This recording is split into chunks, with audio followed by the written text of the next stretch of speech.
Buenas tardes y bienvenidos a esta mesa redonda. A pesar de todos los cosas que pasan en estos casos, habitualmente hemos comenzado con cierto retraso, y que todavía haya un nutrido público y sobre todo selecto es muy de agradecer para los que estamos en este lado. El tema de nuestra mesa redonda lleva por título Participar en el presente para escribir el futuro, la administración electrónica en las instituciones. Y, lógicamente, por la naturaleza de los ponentes, o de los intervinientes, mejor dicho, pues vamos a hacerlo de una perspectiva, lógicamente, archivística. Y comenzamos agradeciendo a la empresa Odilo, que es, entiendo, la que ha, de alguna manera, auspiciado que se tenga lugar hoy esta mesa redonda. Tenemos, de izquierda a derecha, en primer lugar, a Julio Cerdá, que es jefe de Gestión de Información y Transformación Digital y además del Archivo Municipal de la ciudad de Arganda del Rey. Después está Albert Vich Viladrís, cuyo principal mérito es haber sido alumno mío y además jefe de la División de Archivo y Gestión de Documentos del Ayuntamiento de Calviá. Y después está María de Inclán, que es la jefa de la División de Archivos y Gestión Documental del Banco de España. Bueno, preparando la mesa redonda, estuvimos viendo qué temas podríamos incluir para adecuarnos al formato del acto, y al final nos decantamos por dos. El primero es la datificación, o una vez se llama la gobernanza del dato, la gestión de los datos, que se nos ha venido encima en los últimos años, y, en segundo lugar, la inteligencia artificial y la administración electrónica y la archivística también, la archivística computacional en la práctica, en la realidad, no en la teoría, y la IA. Hace unos años, precisamente en este mismo congreso, no recuerdo en cuál de ellos fue, o en el empleaba una figura que es muy manida, ¿no?, para representar un poco lo que le sucede a la archivística y a los archivos en relación con la irrupción de las tecnologías desde los años 90 a esta parte que es la imagen que todo el mundo podemos tener del famoso... la famosa escena del camarote de los hermanos Marx en Sopa de Gans, en Una noche en la ópera. Y es esto, que a medida que vamos resolviendo, vamos asumiendo nuevas funcionalidades, nos van surgiendo otras más, nos van viniendo una detrás de otras, sin orden, sin concierto, y siempre con la urgencia de que o nos subimos con la tabla a la ola o nos pasa por encima. Así que la idea de esta mesa redonda es también contar con su participación, para que puedan contar experiencias o plantear caminos de conversación en torno a estos aspectos, ¿no? La verdad es que cuando estábamos un poco adaptándonos a las exigencias de administración electrónica, con la idea de seguir, no digo anclados, porque no es anclados, pero centrados en el documento, se le llama la administración docucéntrica y tal, pues nos encontramos con que surge inevitablemente la gestión de datos, porque es inevitable que la gestión electrónica no se base fundamentalmente en documentos, sino en los datos que se generan y se obtienen en el proceso de la prestación de los servicios administrativos, y que forman parte de las bases de datos, y de ahí se extraen cuando es necesario formalizar un documento, ¿no? La típica imagen tenemos todos de que cuando estamos rellenando una instancia o tramitando, yo qué sé, pues la terrible declaración del IRPF anual, en realidad no estamos rellenando los documentos que nos aparecen en la pantalla, sino estamos introduciendo datos en unas bases de datos que Hacienda tiene perfectamente aquilatadas y que realizan rápidamente cálculos, sumas, restas, divisiones, porcentajes, raíces cuadradas, y nos arroja de manera prácticamente inmediata el balance final. Y solamente cuando nosotros le damos la opción en lugar de quedarnos con el código, de descargar un PDF, la declaración en PDF, es cuando se genera ese documento firmado, autenticado y tal. Pero si no, ese documento no necesita hacerse. Entonces, de alguna manera sí se nos ha planteado como un dilema, ¿no? ¿Hasta qué punto pues ahora nos vemos forzados a no olvidarnos, sino que por supuesto nos siguen gestionando documentos, porque las administraciones también se siguen relacionando y siguen argumentando y siguen basándose en documentos. Muchos documentos son necesariamente discursivos, tiene que haber exposición de motivos, tiene que haber considerandos, tiene que haber referencias legales y no son datos solamente, ¿no? Pero obviamente sí que ahora se nos plantea el reto de acercarnos, ¿no?, de una manera proactiva a esos repositorios de datos, a esos conjuntos de datos, bases de datos, etcétera, y tratarlas también archivísticamente, dar un tratamiento técnico de cara a gestionarlas, es decir, indicar a nuestras administraciones durante cuánto tiempo o cada cuánto tiempo es conveniente congelarlas o hacer cortes y extraer los datos para conservarlos, etcétera. Y esto es fácil de plantear, pero me da la impresión que es más difícil de ejecutar por el poco tiempo que ha transcurrido. Entonces, quería plantear a los presentes, a los participantes, cuál ha sido vuestra experiencia, ¿no?, en este tema en relación con la datificación y el tratamiento de bases y de conjuntos de datos en vuestras organizaciones. Vamos a seguir el orden alfabético, primero Julio, después María, después Albert, y luego lo impartiremos, ¿de acuerdo? Muy bien, pues muy buenas tardes a todos y a todas, y por supuesto daros las gracias. Yo al menos creo que nadie pensábamos que nuestra más de 10 o 15 personas ya era un éxito total, porque somos los últimos, la última hora, estáis cansados y aquí estáis. Vamos a intentar que vuestra paciencia valga la pena. Lo has expuesto de modo brillante, para variar.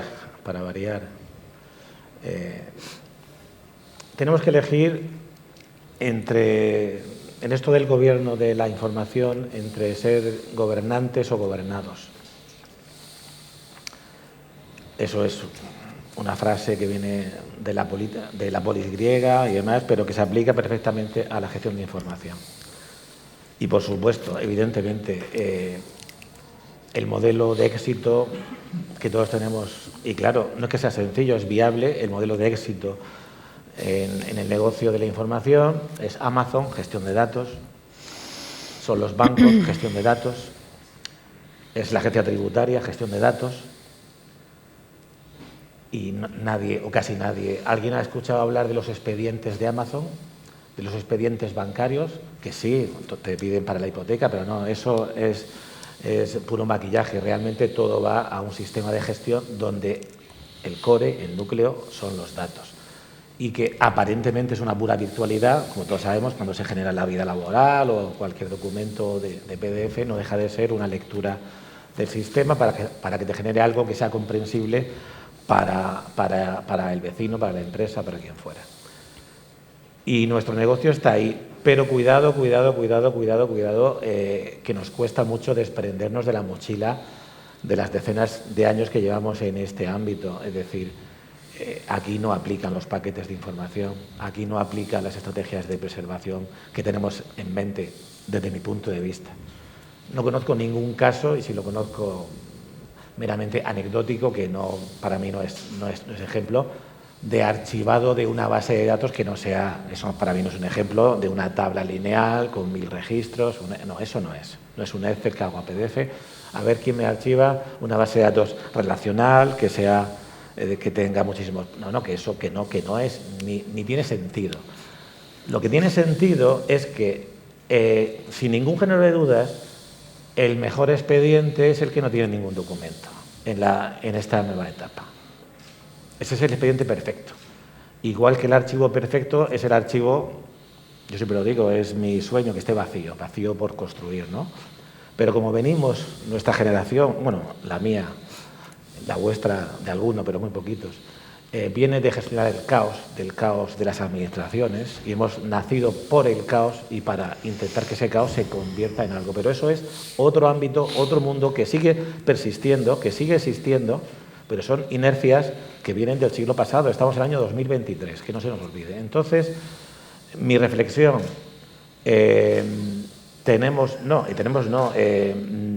la gestión de datos es un ámbito tan complejo, tan difícil y donde, por supuesto, no es un tema de gestionar en un sistema de archivo la base de datos porque son dinámicas, no paran de relacionarse, de conectarse, de interoperar, pero son el núcleo de la gestión de información.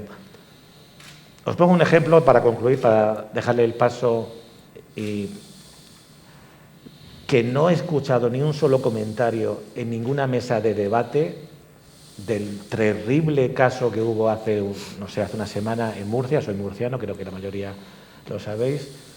No daba crédito de lo que he leído en prensa y de lo que he escuchado en televisión, la culpa del funcionario, que no llegó la orden de cierre. ¿Sabes a lo que me refiero? No lo he dicho, al terrible accidente de las 2 discotecas de Murcia con un terrible saldo de 13 muertes. ¿Alguien ha dicho en algún medio de comunicación que seguro que tienen, porque lo mostraron en varios medios de comunicación, los PDFs de los documentos, orden de cierre, que estaba firmado? O sea, seguramente son ENI. Seguramente son ENI.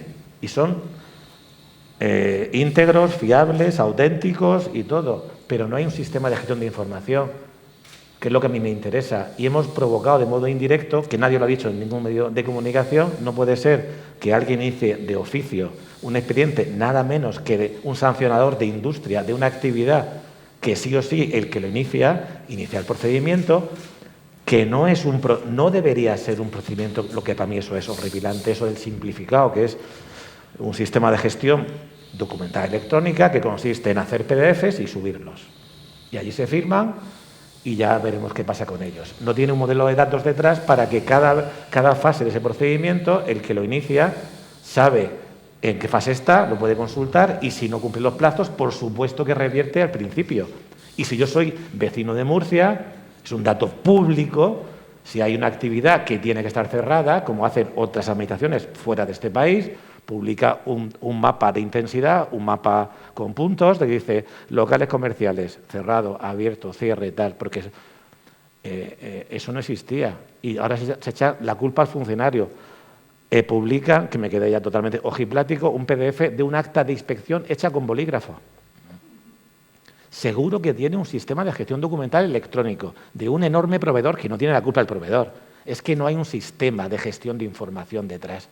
Este caso, que es muy ejemplar, de gestión de datos, no existe. Y ha causado un daño, no es lo habitual, menos mal, pero ¿qué puede ocurrir? Cuando esto ocurre, hace lo que tiene que hacer un sistema de gestión de información: dar un mejor servicio a la ciudadanía. Dejemos al margen ya la integridad, fiabilidad, durabilidad y todas las idades del mundo. Mejores servicios públicos a partir de la gestión de información, datos en acción, datos de valor público para el deber de saber de la Administración y el deber de conocer de la ciudadanía. Punto y final. Si eso no existe, no hay sistema. Por mucho ENI y por mucho marco legal. Entonces, y ya concluyo, ahí está la gestión de datos. Y a veces ocurre esta serie de barbaridades.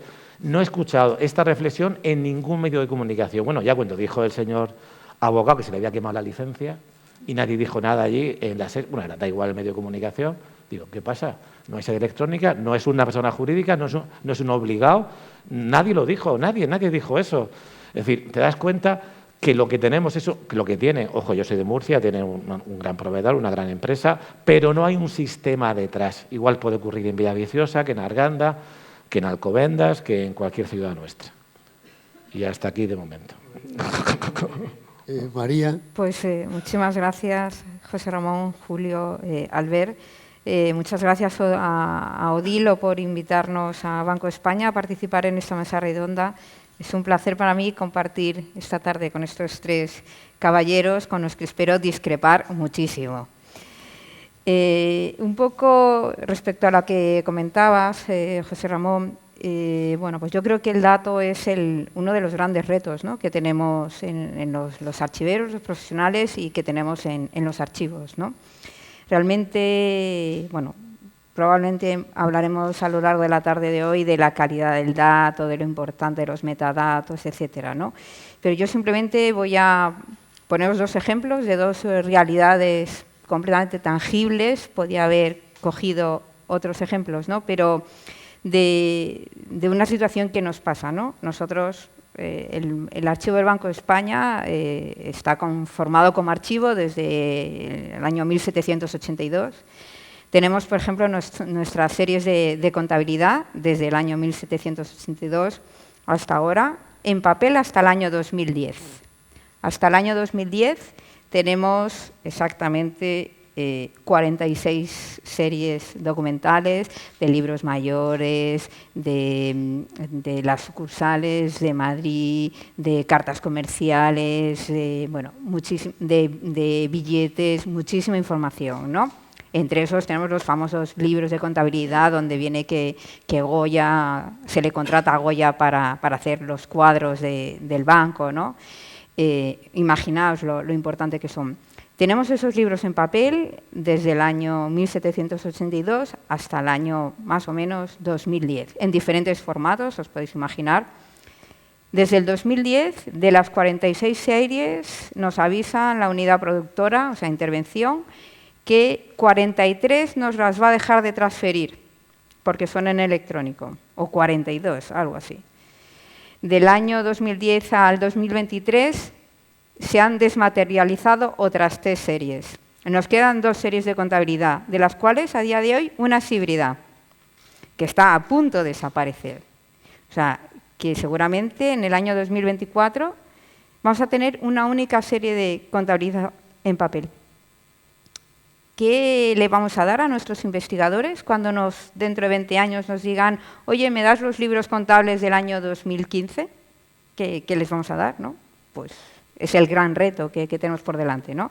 Otro ejemplo clarísimo, los libros que todos tenéis en vuestras organizaciones, los libros de entrada de registro, de entrada y salida de documentos. Nosotros tenemos los de Madrid, los de todas nuestras sucursales, son históricos, considerados patrimoniales, históricos, igual que los libros de contabilidad, por otro lado. Bueno, pues tenemos el registro desde todos los libros registrales, desde 1875 hasta 1994, en papel. De 1994 al año 2006-2007 aproximadamente tenemos una base de datos de Access. Y luego ya pues un software más importante, ¿no? de registro. Bueno, pues nos pasa lo mismo. Son documentos que damos a los investigadores. ¿Qué nos va a pasar cuando alguien nos diga, oye, ¿me das el libro de registro del año 1996? Pues bueno, pues ahí se lo podremos dar porque tuvimos una buena idea, que fue pasar a PDF las tablas, como hemos visto, imprimírnoslas. Y entonces, bueno, pues las tenemos en PDF y las tenemos en papel, ¿no? Esta es un poco la realidad que nos encontramos en los archivos. Quizás llegamos un poco tarde, teníamos que haber sido más previsores, teníamos que haber estado mucho más atentos seguramente a esta situación, ¿no? Pero bueno, la vida es así. Entonces, ¿qué podemos hacer? Pues claramente, con esta documentación que ya está desmaterializada, que ya solo está en bases de datos, tenemos que pensar cómo podemos salvar lo que podamos. Sabemos, bueno, muchos profesionales hablan de la edad media, ¿no? De la información, seguramente en estos años 2000, ¿no?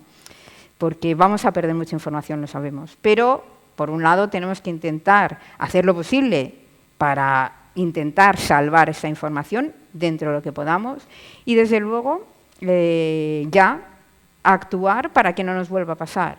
¿Cómo podemos actuar? Pues, bueno, pues de diferentes maneras, ¿no? Pero yo creo que es muy importante que actuemos desde el inicio de la definición de las bases de datos, de los sistemas de información, el famoso Archiving by Design, que ahora está como muy de moda, ¿no? Pero yo creo que ya no es una moda, es una realidad que nosotros debemos empezar a aplicar en nuestros sistemas de información para evitar, bueno, en lo posible que pasen, bueno, este tipo de situaciones, ¿no? Gracias. Hola a todos, ¿qué tal? Bueno,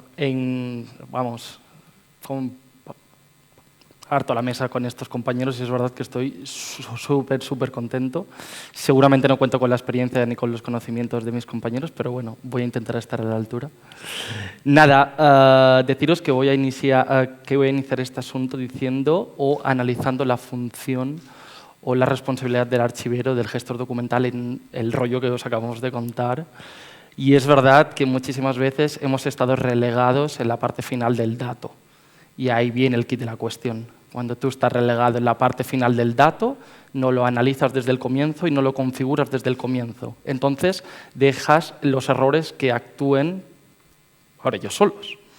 Entonces, en la generación del dato es verdad que hay que valorar cuáles nos sirven, cuáles no nos sirven, si solo son los sistemas de información los que nos sirven y los datos que ahí se están gestionando, o hay mucho más allá. Voy a contar lo que es la experiencia desde mi institución, una corporación local de más de 50.000 habitantes, pero bastante humilde en cuanto a los gestores de expedientes, en cuanto a los sistemas de información desarrollados durante multitud de años. Entonces, aquí hay que decir que estamos con la configuración o con la puesta en marcha de una solución de archivo único definitivo. Entonces, estamos en la fase 1 en cuanto a ello, con la dificultad que esto conlleva. Estoy en la situación de, en la fase 1, había de determinar más o menos la documentación o las bases de datos que iban hacia esta solución de archivo único definitivo. Yo más o menos sí que lo tenía bastante fijado en los documentos o las bases de datos que iban a desarrollarse o iban a relacionarse con estos objetos digitales, ¿no? Lo que es verdad que después de recorrer millones de áreas y de meses con los departamentos, pues sí que me he dado cuenta de que hay muchos departamentos que han gestionado sus bases de datos, ya sean ofimáticas totalmente sencillas o de Access, etcétera, pero sí que hemos visto que no hay una relación directa con lo que es la responsabilidad de la base de datos.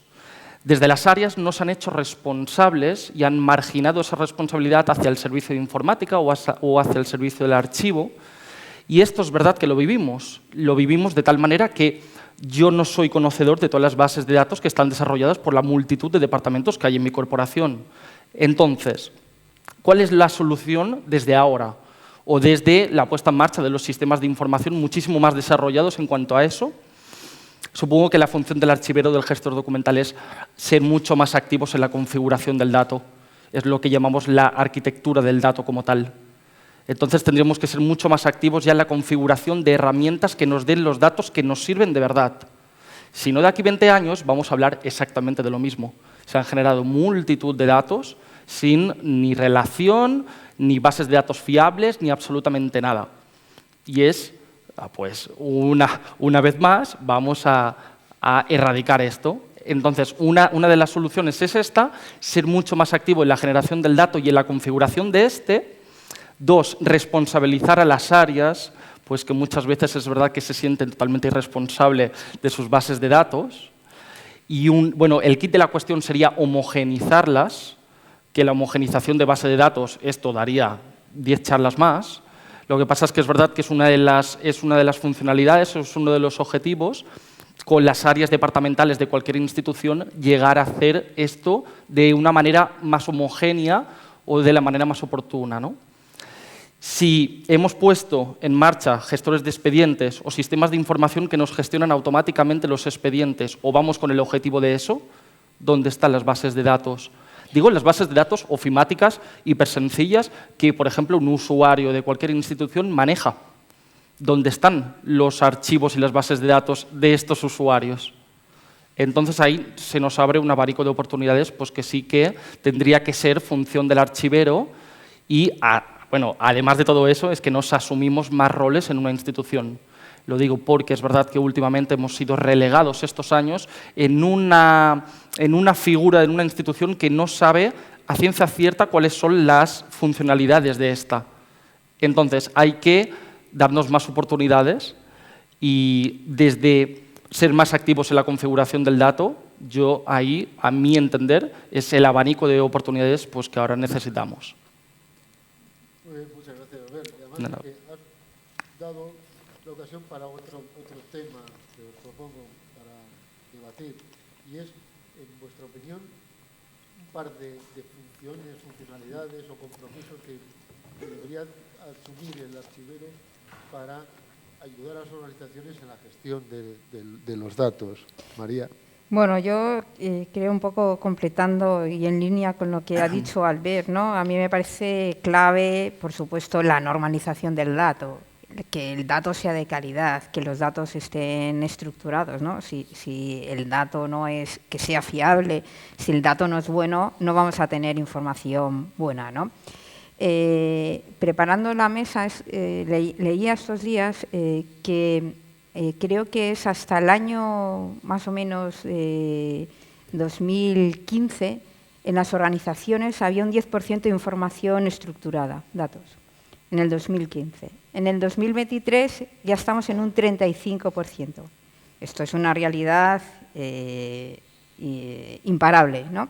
Entonces es verdad que bueno, pues velar por la calidad del dato, porque pueda ser compartido, que pueda ser utilizado, que pueda ser preservado, o sea, que esté definido para su uso dentro de muchísimos años, no solo pensado ahora mismo en su uso de gestión, sino también en su valor histórico probable, ¿no? Entonces, es importante esa definición. Y luego yo creo que para los archiveros tenemos un reto, otro reto también importantísimo, y es bueno, aquí también os lanzo un poco la pregunta, ¿no? ¿Cómo vamos a clasificar el dato? Los archiveros trabajamos con unas estructuras orgánicas funcionales ya desde hace muchos años, los archivos más modernos. ¿El dato? ¿Cómo lo clasificamos? Ahí lo dejo. Sí, esta es una buena cuestión. A ver. ¿Voy yo? Sí. Sí. Bueno, supongo que la mejor... bueno, voy a iniciar este asunto más o menos con las nuevas funcionalidades y después ya vamos a lo que ha dicho mi compañera. Justo es verdad que los nuevos roles que está asumiendo el archivero, es verdad que hay muchas instituciones que lo están asumiendo, gente que no tiene absolutamente nada que ver con la gestión documental, así con lo que lo habíamos llamado hasta ahora, ¿no? O con el mundo archivístico y demás. Es verdad que hay una falta de recursos humanos muy importante en la mayoría de instituciones y volvamos a lo mismo, ¿no? La asunción de las funcionalidades del gestor documental o del archivero ahora mismo no están fijadas como tal. Y eso depende de muchísimas instituciones. Hay muchos archiveros que se dedican más a la parte cultural, histórica, y hay muchos archiveros, pues, que es la función difícil, que empiezan su funcionalidad en el origen del dato y en el origen de la documentación, ¿no? Y ahí voy por los tiros. Es una nueva funcionalidad y hay que asumir la responsabilidad que hay con los gestores documentales o con los responsables de gestión documental, sea como se llamen, o con los archiveros, sobre la configuración de ese dato desde sistemas de información. Es decir, configurar de X manera, así como los conocimientos que tengamos y demás, de qué manera se origina el dato o el documento, ya que más o menos es de lo mismo. Después, es verdad que hay muchos conjuntos de informaciones, activos de información, vamos a llamarlo, que por ejemplo son los correos internos, la mensajería interna, los borradores, los archivos de servidores locales que un usuario guarda en su ordenador, pues que se están olvidando. ¿Y quién ha dicho que eso no sean mejores datos que los otros que hay en sistemas de información con gestores automatizados, de expedientes, de datos y demás? No, es que la función del archivero, desde hace muchísimos años, desde su origen, es valorar la conservación, la evaluación, la seguridad, el acceso, la eliminación de los documentos. Bueno, vamos a llevar esto al dato. Es decir, si lo hemos hecho hasta ahora a los documentos, es verdad que sería importante dar la responsabilidad del archivero del gestor documental en estos datos y en esta evaluación o valoración de todos ellos, ¿no? Y ya en lo último, vuelvo a repetir que en la configuración de las herramientas está lo más importante de la función del archivero hoy en día, si lo que se quiere conseguir es que el dato o el documento de aquí 10 años esté bien organizado, esté bien gestionado desde las instituciones públicas, ¿no?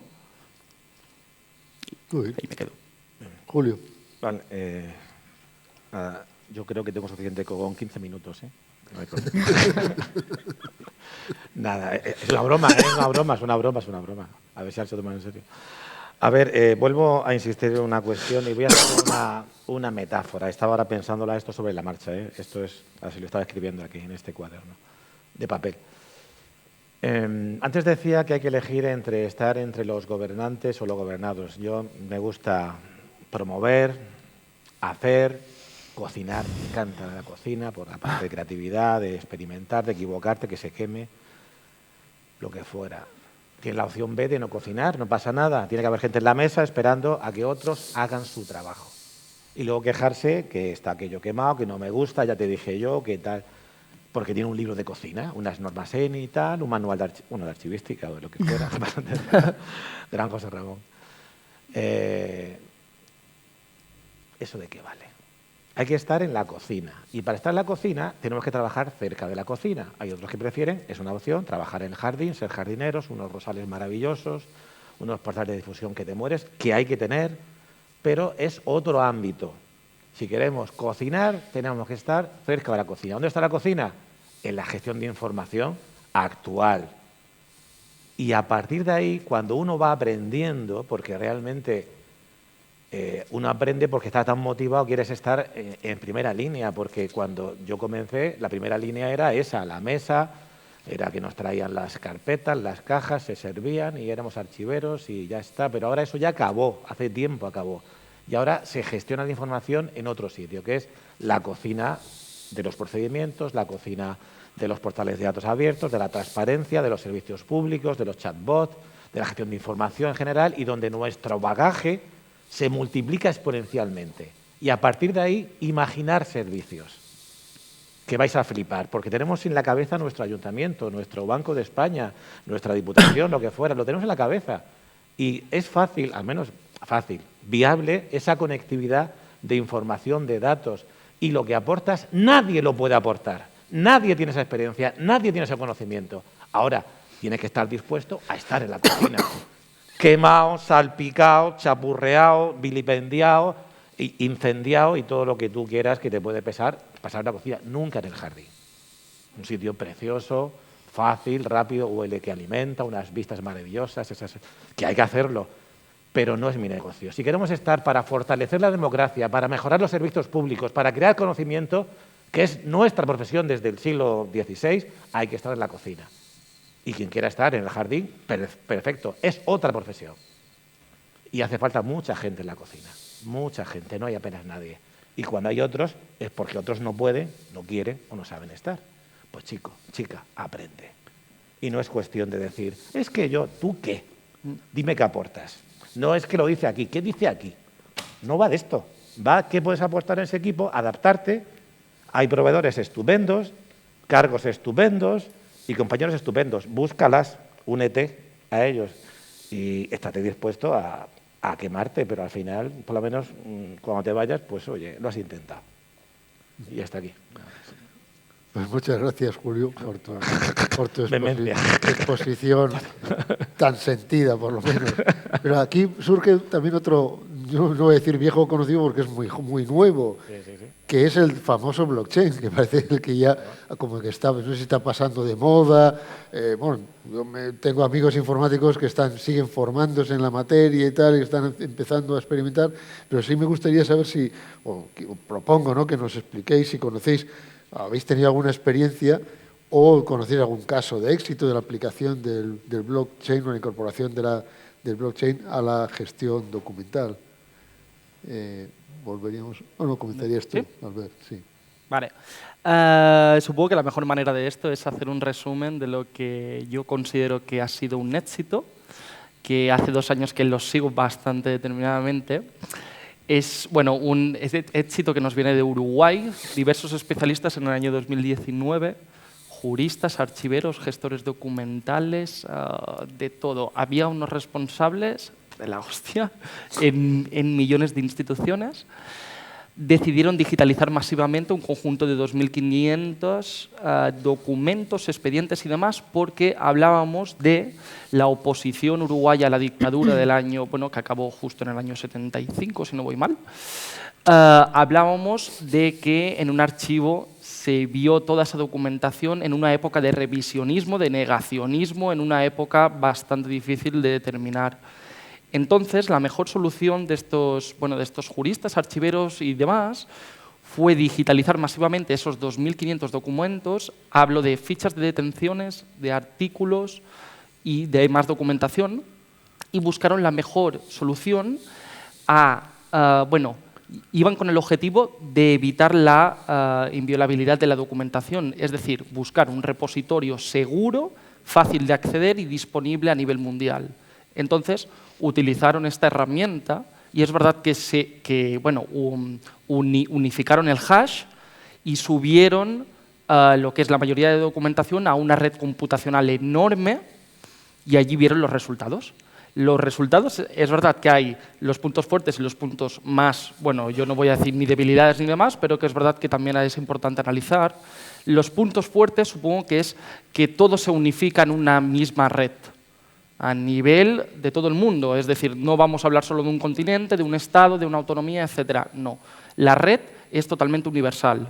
Entonces, lo que se consigue con esto es que la disponibilidad es inmediata y, sobre todo, es que es inviolable. Es que esa documentación, si quieres atacarla, si quieres hackearla y demás, tienes que atacar millones de servidores y es un efecto dominó. Entonces, si falla uno, nos enteramos todos y hay el reto de asegurarnos que no se modifique ni de que se ataque cualquier documentación. Digo esto porque me parece que es una buena oportunidad desde las instituciones públicas poner en marcha, ya después de no sé cuántos años, una red unificada computacional de esta tecnología. Eso sería la solución en todos los archivos estos muy sensibles, sobre todo de épocas mucho más antiguas, y con ello mejoraríamos, la disponibilidad, aunque fuera más lenta que subirla en servidores locales, y la inviolabilidad de esa documentación. Lo que pasa es que es verdad que esta herramienta siempre se ha relacionado con bitcoins y demás, que ahora nos suenan a chino y no nos fiamos y demás, pero yo me parece que va a evolucionar de tal manera que desde el sector público nos vamos a dar cuenta de que es una solución a lo que lo que hemos analizado durante este tiempo, ¿no? Muy bien, Julio.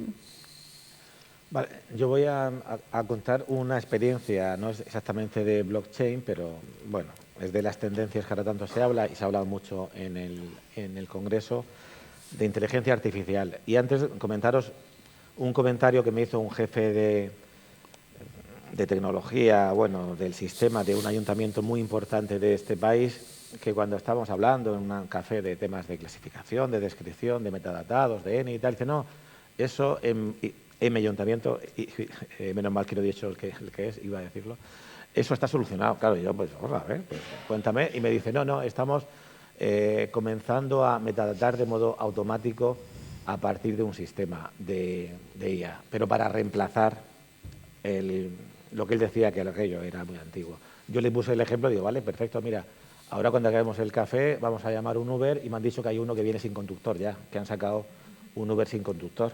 Yo, ¿cómo? Y eso es lo que yo fui tan convincente. Y luego me han dicho que también, si tienes un percance, no te preocupes, que seguimos Uber te lleva a un hospital que también, que toda la cirugía la hace también pues una maquinita también, ¿no? Hombre, ya pilló la broma, ¿no? Esto es lo mismo aplicado a la gestión de información. Sí tengo una experiencia que me sorprendió muy gratamente porque, ostras, si es verdad, hicimos entre varios, un grupito que tenemos, una prueba de metadatar. No eran muchos, no me acuerdo el número, unos 400 o 500 PDFs en concreto de la década de 2010 a 2015 más o menos, de decretos en concreto que están sin propiedades, es decir, sin metadatos, por motivos X. No sabemos de dónde demonios vienen. Bueno, sabemos que son decretos, pero no sabemos de qué materia, si es de inocua o de lo que fuera, sabéis lo que me refiero. Y fue sorprendente, se hizo una prueba que no se puede hacer de verdad porque si se hace con GPT está en un servidor externo, no vas a subir para arriba PDFs de temas de servicios sociales o de personal, eso es una locura, se hicieron de PDFs de datos públicos, ¿vale? Se hizo un pequeño estreno para ver cómo, y me sorprendió, funciona. Funciona, no quiere decir que reemplaza, el coche de Uber tiene que haber alguien al volante y se puede estrellar, igual. La prueba fue la siguiente, se lanzó ese proceso, se hicieron 4 intentos y pasamos de un éxito para que nos devolviera un esquema de metadatos que me acuerdo que era el 10-3, era la fecha, el desde hasta, la concejalía, el procedimiento muy importante, lógicamente, el código de procedimiento, si traía personas o lugares, personas me refiero, callejero o personas físicas o jurídicas, con su DNI o su NIF o lo que fuera.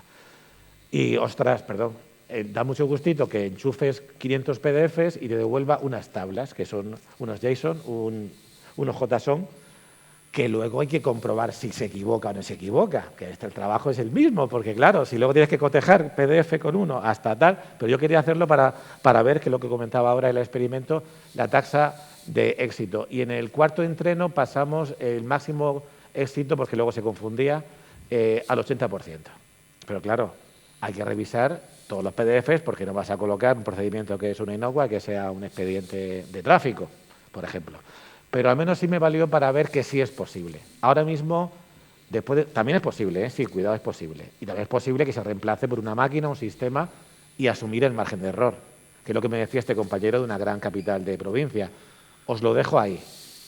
Alguien tendrá que estar al mando, pero claro, es muy chulo cuando tienes... Son 400, pero imaginar si yo le meto 4 millones de PDFs y me devuelve, serían 3 millones de metadatos de PM, está más que bien, así del tirón. ¿Cuánto tiempo se tarda en hacerlo uno por uno? Pero claro, luego, ¿quién se fía de eso? Es lo de la cirugía con la maquinita. ¿Quién se fía que me operen de corazón una maquinita? Pues no. A mí el señor de 50 o de 40 también vale, pero que sepa, ¿no? Y esa es la experiencia.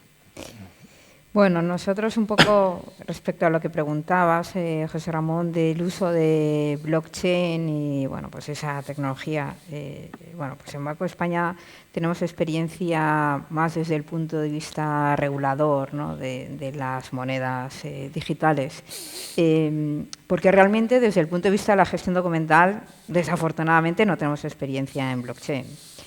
Hemos asistido a seminarios, a cursos, bueno, pues alguna vez alguien nos ha propuesto alguna iniciativa, algún proyecto, pero la verdad es que no hemos concretado absolutamente nada, ¿no?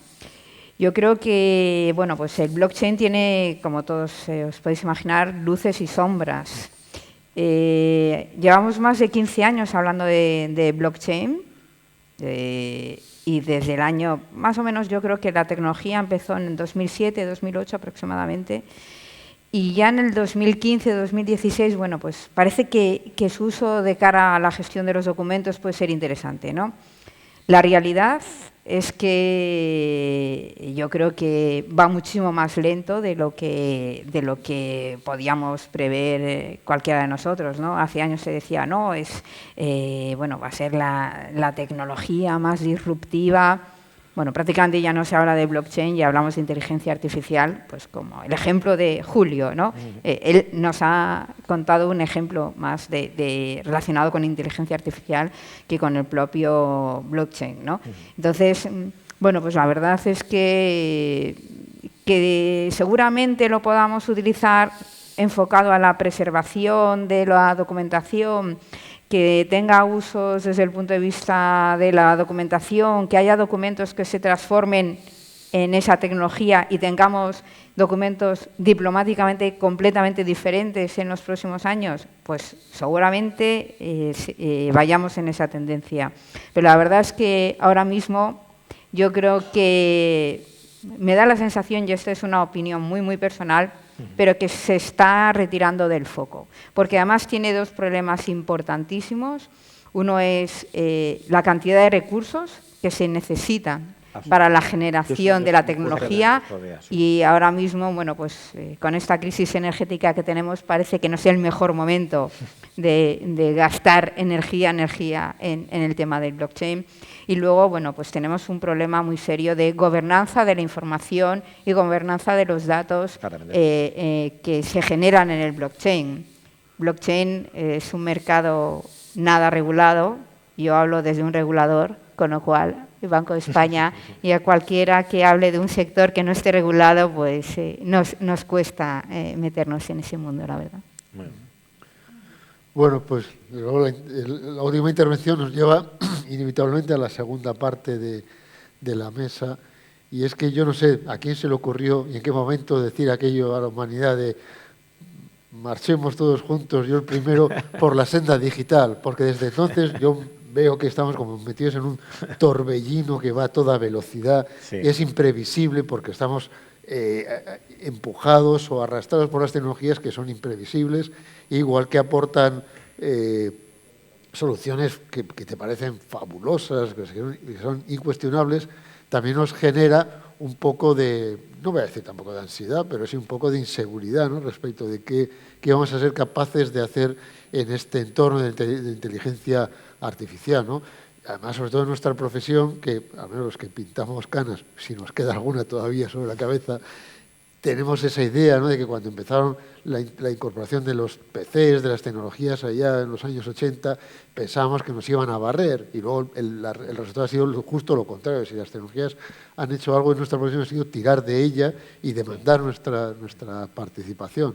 Entonces sí me gustaría saber si ya en este tema de, y además como cada vez hay que hacerlo más rápido, de la inteligencia artificial, tenéis alguna experiencia específica de archivo o alguna colaborativa, aparte de la que nos has contado tú, Julio. Sí. ¿Conoces alguna otra que no sea tampoco personal necesariamente? No, pero por ejemplo es muy interesante y ahí hay un yacimiento y ahí sí funciona bastante bien porque ahí es un entreno dirigido. Es que el tema de metadatar documentos parece que es peligroso por el efecto perverso que puede producir cuando no se metadata bien, temas de acceso, o en fin, 1000 casuísticas que no vienen al caso, pero interesante a nivel de experimentación. Sin embargo, hay otra línea de trabajo que ahí sí no hay peligro de implosión, diría yo, más que de explosión, que es todo el tema de los chatbots que nos ayudan a mejorar la comunicación de la tramitación de procedimientos de cara a la ciudadanía.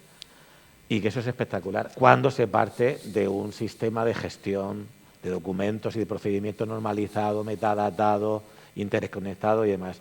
Los chatbots, tenemos experiencia propia, en Arganda también, lo hicimos hace 3 años ya, ahora estamos con una segunda fase, y también con un proyecto con otras ciudades europeas, que tenemos ahora una reunión dentro de 15 días, y es brutal. ¿Por qué? Porque ahí sí tenemos entrenadas, no me acuerdo el número ahora mismo, pero varias, 1000 y pico, se llaman ítems, pero bueno, tampoco son preguntas son muchas más, pero 1000 y pico cuestiones que son comunes para los ayuntamientos, vinculadas con cualquier posible pregunta que os puedes imaginar y que respondamos desde el gestor de procedimientos con el formulario o con el dato o con lo que fuera, y que ahí ya es una herramienta complementaria, faltaba más, a las sedes electrónicas, a los call centers, a los teléfonos, a los correos o lo que fuera, con la ventaja que está automatizado. Ahí hay inteligencia, ¿eh? Hay inteligencia, hay una máquina que se entrena, hay una arquitectura detrás de información muy bonita, porque cada una de los se llaman intent, de las preguntas hay una semántica detrás, hay unos esquemas, hay unas relaciones de preguntas con otras. Es un trabajo de laboratorio de información administrativa, estoy hablando de información de datos de otro tipo, que prácticamente es imposible prácticamente imposible que se equivoque. Y por ahí tenemos, claro, siempre que hayamos hecho la fase previa. Si no hay transición del modelo de papel al electrónico con metadatos de valor público interconectado, eso es una derivada del trabajo bien hecho, como una consecuencia del trabajo bien hecho. Y por ahí es brutal porque quitamos trabajo. Ahí la máquina no se equivoca, es imposible que se equivoque, o imposible, es modo de hablar, salvo que sean preguntas ya como mala uva. Sin embargo, una chica o un chico que esté en el teléfono puede tener un mal día o que esté mal, o lo que fuera, o que no entiende bien. Sí es cierto que hay personas que no tienen la capacidad de hablarle a una máquina, pero cada vez más. Y yo de los proyectos que estoy más contento, primero porque es bastante económico y hay un trabajo detrás de nuestro gremio, de nuestra cocina, que es espectacular, que es conocimiento de la información que hay detrás de cada uno de los cientos de procedimientos que tenemos y también de la interrelación entre los procedimientos y de qué pregunta la ciudadanía. Si uno pregunta, por ejemplo, a ver lo típico, ¿cuánto tengo? No sé, una pregunta muy típica. ¿Qué tengo que hacer para dejar escombros en la calle? ¿Cómo que tienes que...? Pues sí, claro, sabemos lo que se refiere a la tasa de ocupación en vía pública, que hay una licencia, que pagar una tasa, pero claro, eso Google no lo sabe. Tú pregúntale a Google, a Google, pregúntale, ¿se pueden dejar escombros en las puertas de las calles de Getafe o de Carabanchel? ¿Ya qué? Dirá, no sé, saldrá pues escombro Wikipedia, una foto de escombros. Google no sabe, nosotros sí. Bueno, en nuestro caso sí que hemos hecho alguna prueba de concepto relacionada con la inteligencia artificial, sobre todo intentando ser más eficientes en los servicios de administración electrónica y en el proceso de transformación del papel a electrónico. Y bueno, nuestra experiencia ha sido, bueno, la prueba de concepto, la verdad es que no salió bien, no lo voy a ocultar, pero hemos aprendido mucho, ¿no? Porque para eso se hacen pruebas de concepto, para saber si la tecnología y el procedimiento que estás utilizando es el correcto, ¿no? Aquí lo que nos dimos cuenta es que casi lo de menos era la tecnología, que casi lo de menos era el software de inteligencia artificial que estábamos aplicando, sino que necesitábamos transformar el proceso que queríamos automatizar. Ahí la verdad es que, bueno, la mayoría de vosotros que lleváis años trabajando en esto, siempre hemos hablado de lo mismo, ¿no? Cuando se automatiza un proceso, lo primero es que hay que analizarlo, hay que optimizarlo, hay que simplificarlo. Pues en el caso de la inteligencia artificial, seguimos un poco con el mismo método. Tengo que tener procesos bien depurados para poder aplicar inteligencia artificial porque, efectivamente, todavía a día de hoy la inteligencia artificial tiene que estar bastante dirigida, ¿no? En nuestro caso, de proyectos de inteligencia artificial así como muy importantes no tenemos, o muy espectaculares no tenemos. Sí tenemos muchas iniciativas de robotización, de chatbox, como Julio. De hecho, vamos, yo a veces cuando doy alguna charla digo, en mi división somos 20 y tantos archiveros, documentalistas y 4 o 5 robots. Hace un par de años éramos 2 y ahora ya no sé si somos 5, 6, 7 robots, ¿no? Muy bien. Que ayudamos a implementar a los departamentos conectando la gestión documental y robotizando todo el proceso desde la entrada de los documentos por los registros, por la sede electrónica, hacia nuestros gestores documentales, ¿no? Entonces, bueno, pues estamos un poco en esa línea, ejemplos de robotización y también de machine learning, que también estamos con iniciativas, ¿no? De inteligencia artificial, poco más. Veo que nos están haciendo señas. Yo no sé exactamente. Sí. Ah. Vale. Que cierra. Cierro, ya está. Albert, si quieres cerrar. Vale, súper. Sí. Bueno, voy a ser súper rápido porque si no... Vale, bueno, voy en la línea de mis compañeros, ¿no? Yo me parece que la IA nos puede dar un abanico de opciones que hasta el día de hoy ni nos imaginábamos. Hablo desde la generación automática de resúmenes, desde indexación automática de los expedientes, metadatación, etcétera, etcétera, etcétera, sobre todo usos de ChatGPT, usos de chatbots y demás. Es verdad que nos dan un abanico de posibilidades, pero yo me gustaría aquí, bueno, voy con la experiencia de mi institución, que es verdad que voy en la línea de mi compañera, porque también hemos intentado una anonimización masiva de datos o de objetos digitalizados, y es verdad que hemos visto las debilidades a lo mejor del sistema aún y que aún falta mucho recorrido por hacer, ¿no? Lo que pasa es que es verdad, y ahora ya cierro y os vais, hay dos factores que me gustaría yo comentar, que es que las necesidades de los archivos estatales es verdad que no son los mismos de las corporaciones locales. Y yo me parece que el conjunto de herramientas que nos da la IA hay que analizarlo muy bien en cuanto a la necesidad y a la funcionalidad del archivo. No es lo mismo un archivo de una corporación local, que posiblemente la solución más efectiva en la IA es la ordenación de fondos o la organización y la gestión automatizada de fondos digitalizados en su parte, que, por ejemplo, estar en instituciones de determinada envergadura, que ahí la IA nos puede ayudar, a mi entender, a muchísimo más de asuntos como de chatbots, asuntos como anonimización de datos o gestión de expedientes automatizada desde sistemas de información enormes, ¿no? Así que, muy resumidamente, diré que sí que hay que valorarse siempre las ayudas y las herramientas que vienen generadas por la IA, pero atendiendo a las funcionalidades del archivo de la corporación que esté representando, ¿no? Así que en este sentido, y ya acabo, porque ¿sí, no? Bueno, pues porque ya una pena porque habíamos previsto una pregunta hacia ustedes para enriquecer este debate, pero la realidad logística se impone. Esto se cierra y nosotros vamos para que no nos dejen dentro. Muchas gracias por su atención y hasta la próxima.